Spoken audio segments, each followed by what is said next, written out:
આમ તો આપણી 3 ઋતુ છે એમાંથી હું શિયાળાના વિષયમાં કંઈક કહીશ. શિયાળામાં ખૂબ જ ઠંડી પડે છે. શિયાળામાં વાતાવરણ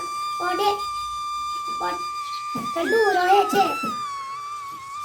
એમ પવન વાળું રહે છે. શિયાળામાં ઊનના કપડાં પહેરવામાં આવે છે. શિયાળામાં દૂધ અને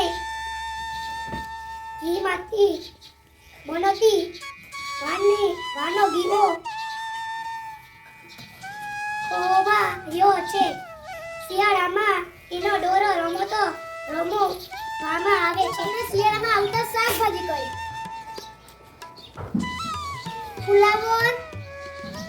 ફુલાવર, કોબીજ, ગાજર, બીટ, વટાણા.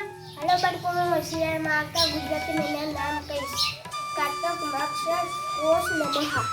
શિયાળામાં આવતા અંગ્રેજી મહિના નવેમ્બર, ડિસેમ્બર, જાન્યુઆરી, ફેબ્રુઆરી. શિયાળામાં ઉજવતા તહેવાર વિશે કહીશ.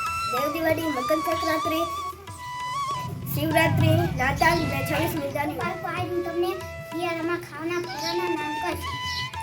સંતરા, સફરજન, અનાનસ, જામફળ, ડાયરો, બોર. શિયાળામાં પહેરતા પોશાકો વિશે હું તમને કહીશ. સ્વેટર, ટોપી, મોજા, સ્કાર્ફ, આવા બધા ગરમ કપડાં.